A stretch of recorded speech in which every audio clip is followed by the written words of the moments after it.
Now all the tax collectors and sinners were coming close to him to hear him. The Pharisees and the scribes murmured, saying, "This man welcomes sinners and eats with them." He told them this parable. "Which of you men, if you had 100 sheep and lost one of them, wouldn't leave the 99 in the wilderness and go after the one that was lost until he found it? When he has found it, he carries it on his shoulders rejoicing. When he comes home, he calls together his friends and his neighbors, saying to them, 'Rejoice with me, for I have found my sheep which was lost.' I tell you that even so there will be more joy in heaven over one sinner who repents than over 99 righteous people who need no repentance. Or what woman, if she had 10 drachma coins, if she lost 1 drachma, wouldn't light a lamp, sweep the house, and seek diligently until she found it? When she has found it, she calls together her friends and neighbors, saying, 'Rejoice with me, for I have found the drachma which I had lost.' Even so, I tell you, there is joy in the presence of the angels of God over one sinner repenting." He said, "A certain man had 2 sons. The younger of them said to his father, 'Father, give me my share of your property.' He divided his livelihood between them. Not many days after, the younger son gathered all of this together and took his journey into a far country. There he wasted his property with riotous living. When he had spent all of it, there arose a severe famine in that country, and he began to be in need.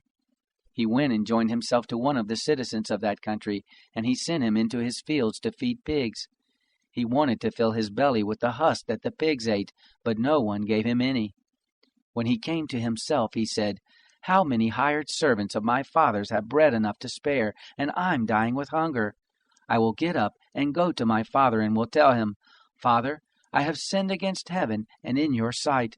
I am no more worthy to be called your son. Make me as one of your hired servants.' He arose and came to his father. But while he was still far off, his father saw him, and was moved with compassion, and ran and fell on his neck and kissed him. The son said to him, 'Father, I have sinned against heaven and in your sight. I am no longer worthy to be called your son.' But the father said to his servants, 'Bring out the best robe and put it on him. Put a ring on his hand and shoes on his feet. Bring the fattened calf, kill it, and let us eat and celebrate. For this my son was dead and is alive again. He was lost and is found.' They began to celebrate. Now his elder son was in the field. As he came near to the house, he heard music and dancing. He called one of the servants to him and asked him what was going on. He said to him, 'Your brother has come, and your father has killed the fattened calf, because he has received him back safe and healthy.' But he was angry and would not go in. Therefore his father came out and begged him. But he answered his father, 'Behold, these many years I have served you, and I have never disobeyed a commandment of yours, but you never gave me a goat, that I might celebrate with my friends. But when this your son came, who has devoured your living with prostitutes, you killed the fattened calf for him.' He said to him, 'Son, you are always with me, and all that is mine is yours. But it was appropriate to celebrate and be glad, for this your brother was dead and is alive again. He was lost and is found.'